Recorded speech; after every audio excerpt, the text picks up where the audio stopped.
Sleep walking की रहस्यमयी दुनिया। नमस्कार दोस्तों, आज की कहानी कुछ ऐसी है जो आपको सोचने पर मजबूर कर देगी।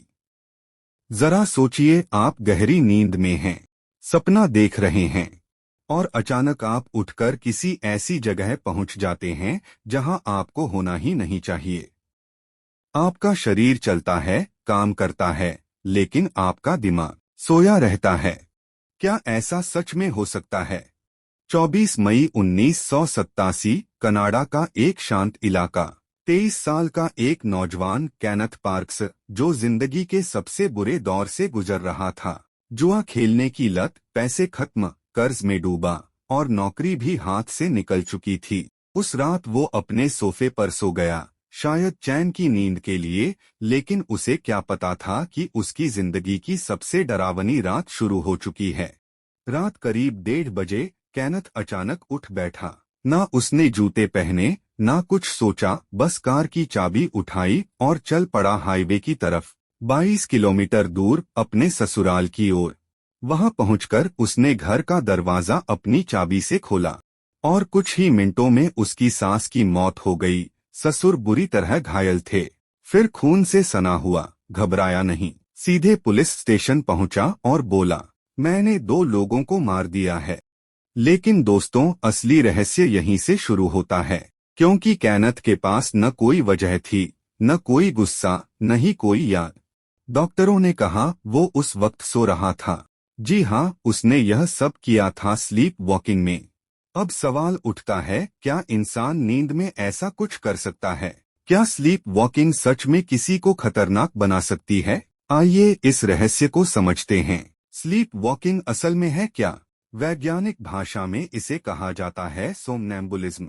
यह एक स्लिप डिसऑर्डर है जो हमारी डीप स्लिप यानी non rapid eye movement (NREM) stage 3 में होता है।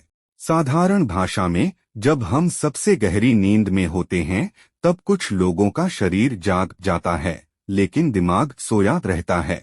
इस दौरान इंसान चल सकता है, दरवाजे खोल सकता है, बात कर सकता है, यहाँ तक कि खाना बना सकता है या कार चला सकता है, पर उसे कुछ याद नहीं रहता।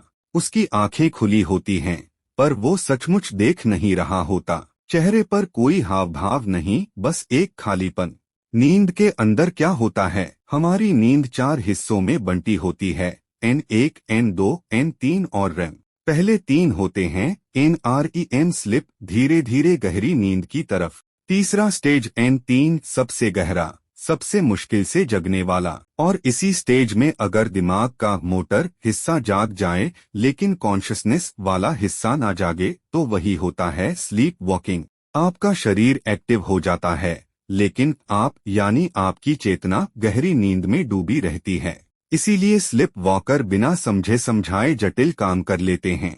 ऐसा क्यों होता है? अब तक की रिसर्च बताती है कि स्लीप वॉकिंग के पीछे जेनेटिक और न्यूरोलॉजिकल दोनों कारण हैं। अगर आपके माता पिता को यह समस्या रही है, तो आपके अंदर भी इसके चांस 50% तक बढ़ जाते हैं। लेकिन ट्रिगर कई हो सकते हैं: नींद की कमी, स्ट्रेस, एल्कोहल या कुछ दवाइयाँ, और बच्चों में तो कभी कभी बुखार भी। वैज्ञानिकों ने पाया है कि स्लिप वॉकर्स में फाइट और फ्लाइट सिस्टम कमजोर पड़ जाता है, मतलब उनका दिमाग खतरे को पहचान ही नहीं पाता। इसलिए वो सोते सोते ऐसी हरकतें कर बैठते हैं जिनके लिए जागते हुए इंसान को 100 बार सोचना पड़े। सिर्फ क्राइम ही नहीं, कुछ स्लिप वॉकर तो अविश्वसनीय काम कर जाते हैं।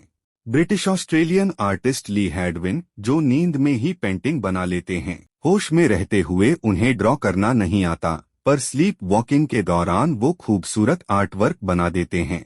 इसी तरह स्कॉटलैंड का एक शख्स नींद में खाना बनाता है, पास्ता, आमलेट, सब कुछ, और सुबह उसे कुछ याद नहीं रहता। क्रिकेटर सचिन तेंदुलकर के बारे में भी कहा गया कि शुरुआती दिनों में उन्हें स्लीप वॉकिंग की आदत थी।